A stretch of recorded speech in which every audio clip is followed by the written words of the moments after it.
Dear parishioners and friends of Our Lady of the Holy Rosary Parish, for already 125 years, in this very place, past and present generations of believers worship God and the Blessed Virgin Mary of the Holy Rosary.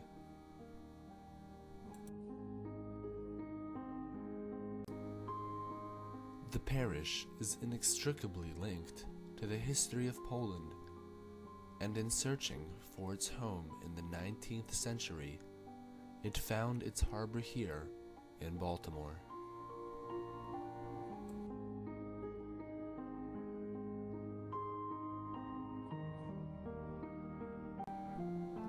In 1887, a Protestant church was purchased and renovated for Catholic liturgical use.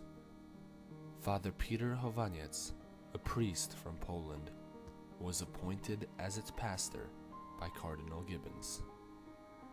On December 8, 1887, the feast of the Immaculate Conception of the Blessed Virgin Mary took place, and Father Chovanec celebrated an inaugural Mass. This day is considered to be the beginning of the parish. During 1887 to 1927, the parish grew at a rapid pace. The pastor of the parish was quick to establish a school and erected housing for the Felician sisters, whose successors guided and taught our youth. Grounds for a parish cemetery were also acquired. In 1914, the second consecutive pastor, Father Mieczysław Barabasz, completed the expansion of an existing church and school building. This expansion made it possible to accommodate its 900 students. This video clip from 75 years ago shows our parish's parade on its 50th anniversary.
In the years of 1914 to 1918, during World War I, the parish sent 1,200 volunteers to France to fight for Polish freedom in Haller's army.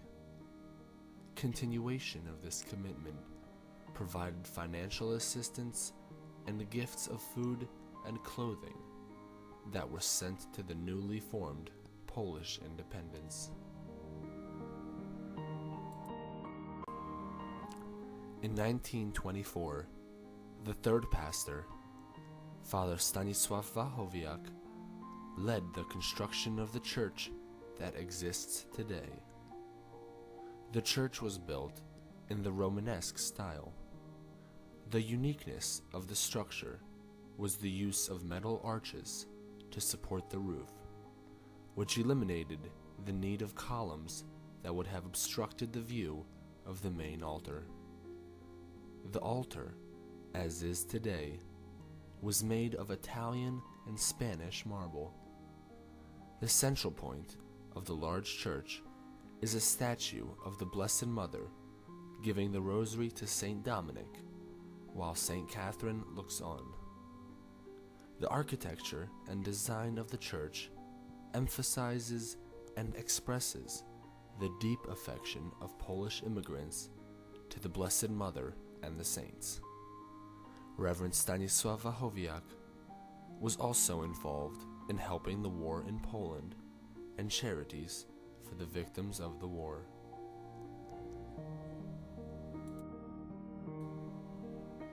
In 1929, Pope Pius XI gave then Reverend Wachowiak the title of Monsignor, or domestic prelate.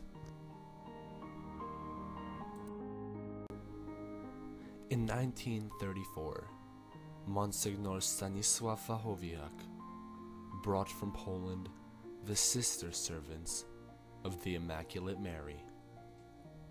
The activities of the caring, educational, and charitable sisters of this congregation served largely in helping immigrants.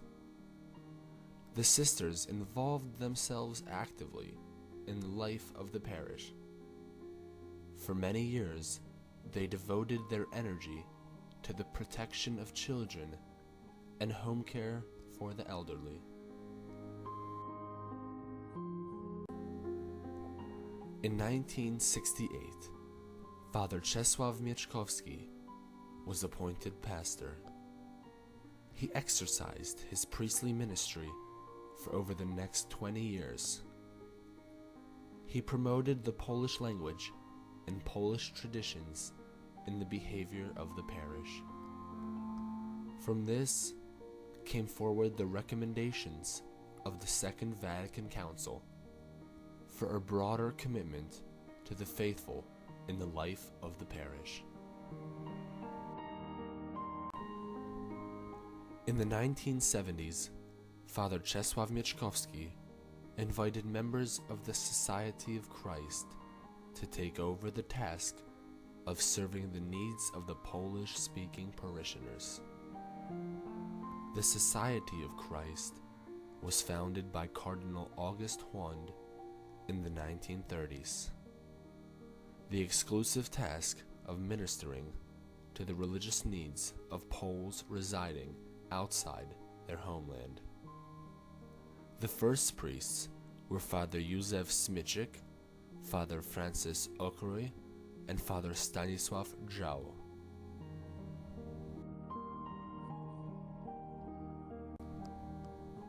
Father Okroy was one of the first priests responsible for the organization of pastoral care.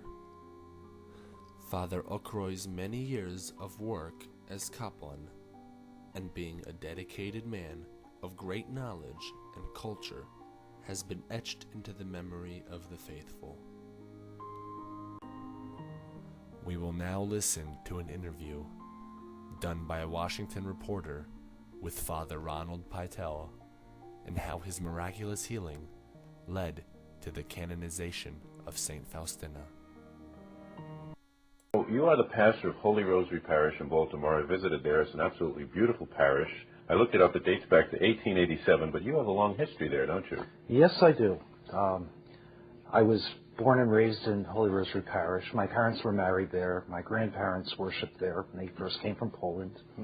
And I received all my sacraments there, including ordination, and now I've been pastor there for 10 years. Oh, that's amazing. That must. Well, in October, we always celebrate Sister Faustina's feast day because we are the Shrine for Divine Mercy in the Archdiocese of Baltimore. Mm-hmm. And on her feast day, we have all-day devotions. And usually the bishop would come for the closing Mass. Mm-hmm.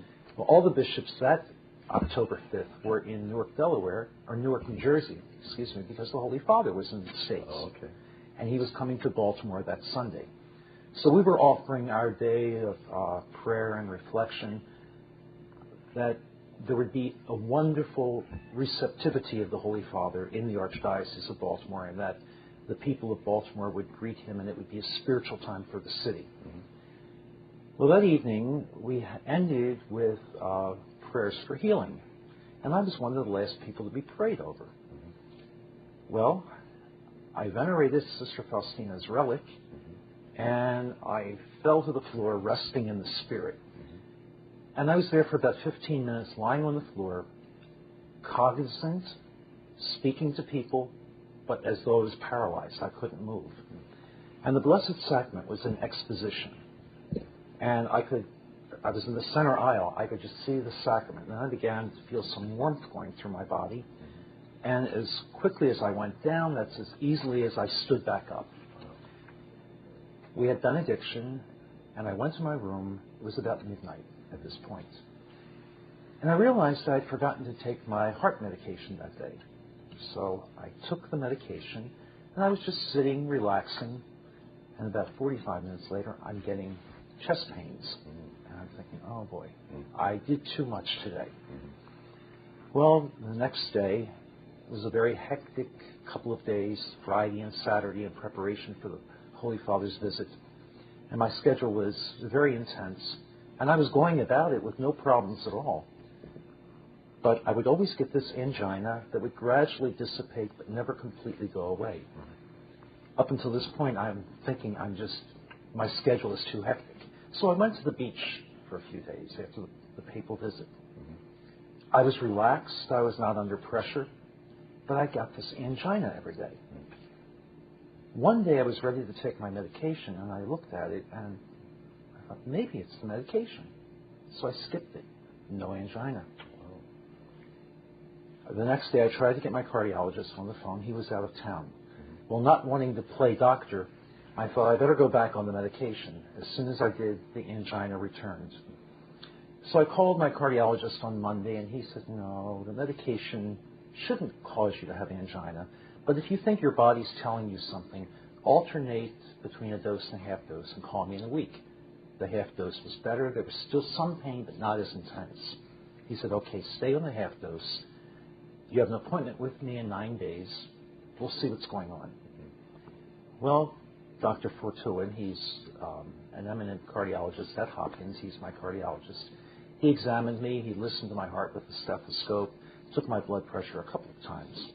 And he said, let's go down the hall and do an echocardiogram. Something's going on here. Well, the echocardiogram was taken. He read it, and he met me back in his office.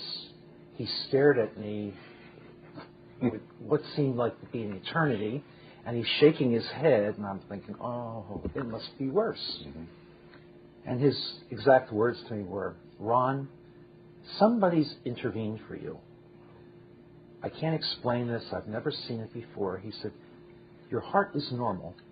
You have no restrictions. You're off all medication except the blood thinner, which you need to take for your mechanical valve, and I'll see you in a year. Oh, and I went, what? In 1991, Father Ronald Pytel, a native son of the parish, was appointed pastor. He also retained the Polish religious traditions. 2 years after taking over the parish, Holy Rosary Church was designated as the Archdiocesan Shrine of Divine Mercy.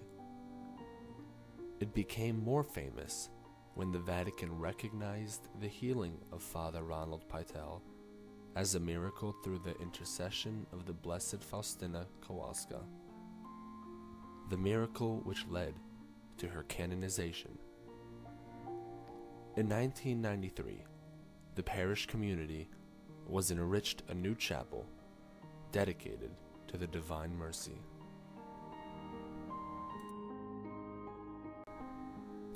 The year 2000 began a period when the Society of Christ assumed pastoral charge of the parish. Pastors of this order included Father Richard Filipowski, Father Jan Michalski, Father Zdzisław Nawrocki, and Father AndrzejT. Our church assisted by the following organizations: Corporators, Parish Council,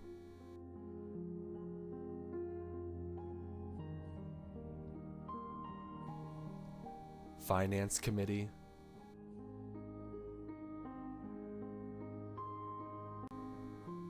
lectors,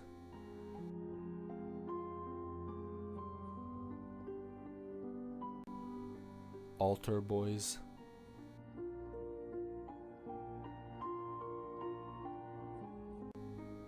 collectors,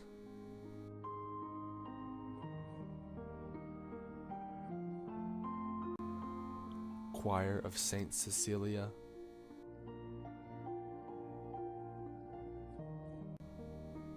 youth music group,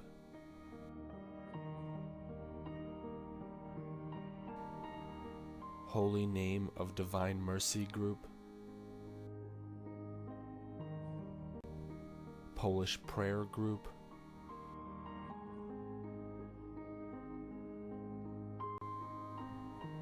youth group,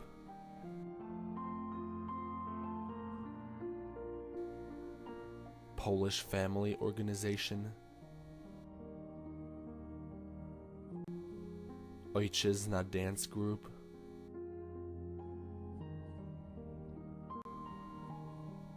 Polish culture organization,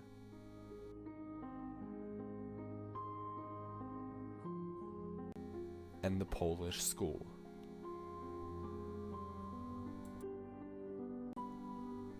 The life of the parish community was full of many events over the years of its existence. The commitment of pastors and parishioners for our culture, religious, and national accomplishments should be stressed. Many eminent personalities have visited our parish throughout the years, including General Józef Haller, Archbishop Jan Cieplak, Archbishop Joseph Gawlina, Cardinal John Król, and Cardinal Karol Wojtyła, also known as Pope John Paul II. What really matters in life is that we are loved by Christ and that we love Him in return. In comparison to the love of Jesus, everything else is secondary. And without the love of Jesus, everything is useless. Pope John Paul II.